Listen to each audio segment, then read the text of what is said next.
And the idea behind funnel hacking is, look, you don't have to reinvent the wheel. Bingo. You don't have to reinvent the wheel. There are people in your industry already successful that are doing it. And all you have to do is just see what they're doing and by and large kind of do the same thing.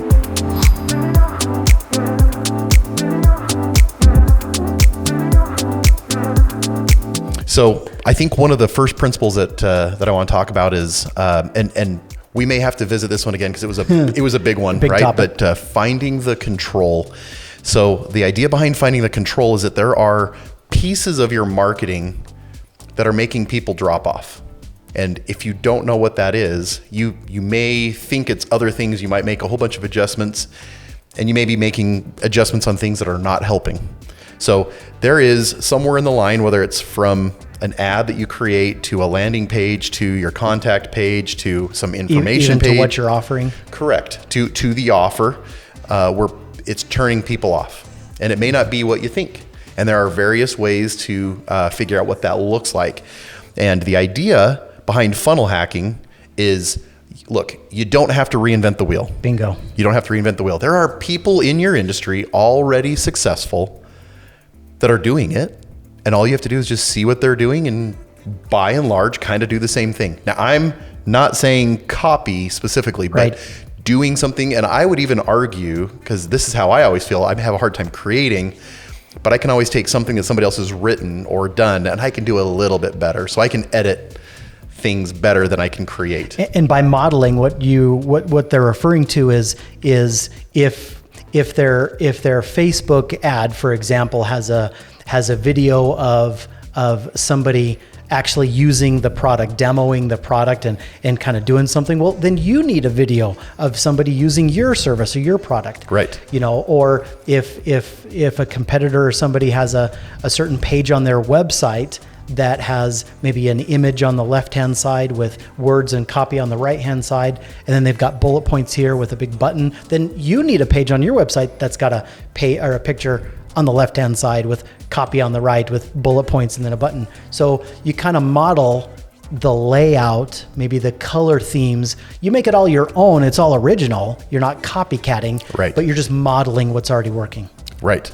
Right. And look, the other thing that I wanted to bring to light is that funnels are a fantastic thing. They can be used in so many different ways, but a funnel is not for everybody.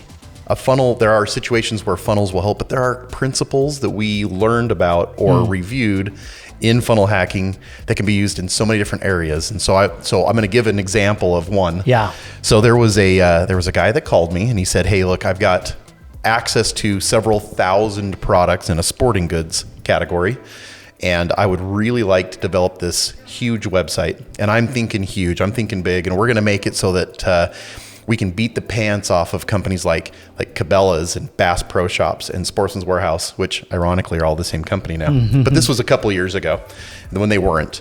And he said, I'm going to do it better than they are. So we're gonna really attack this thing, and it's not gonna be anything like anything anybody has ever seen." And we got off that call, and I was kind of thinking on it a little bit, and something hit me. Those are big companies, Cabela's and Sportsman's and Bass Pro Shops. They probably do millions of dollars in revenue every day from their websites. Maybe not, but maybe they do, right? And it's interesting to see that there is an evolution of their websites and their navigation and maybe some of the way that they present products or how their website looks. And this guy was offering or suggesting that we don't do any of that, that we make it our own, which to a degree. Ignore what they're doing that's clearly working. Correct. And try and just do it better, right? Reinvent the wheel. Mm-hmm. And I told him, we had another phone call maybe a day or two later, and I said, "Hey, I had a thought. I just want to run it by you." The thought is, look, these guys who probably have their own staff of several different types of digital marketers. Oh, yeah. It's funny, if you look at all three of the websites, they're all really similar. Again, this is before any of them were the same company, right? They were all different companies in competition, and all of the websites looked and felt the same. And I was thinking, what is it that why are they looking that way? It's probably not accidental. So when I got on the phone with this guy, I said, "Look, these guys have probably spent hundreds of thousands, if not millions of dollars tweaking and modifying their website for better conversions, for better experience, for better SEO, for better traffic, et cetera, et cetera. Why would we try to think that we could learn a lesson or do something better when this is where they all are now?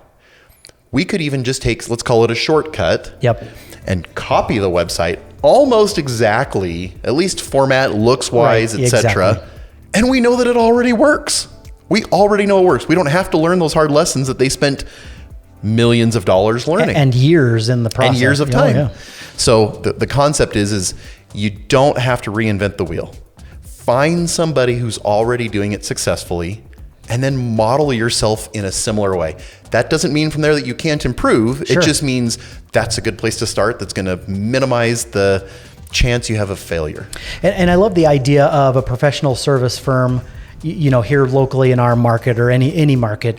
I think of like a financial advisor, for example. It doesn't necessarily mean that if I'm a financial advisor that I have to go look at another financial advisor's website and their social media channels and that sort of thing. I can go to a real estate agent or a CPA or an attorney or a plumber, a chiropractor, anybody that offers a professional service and charges a fee for it.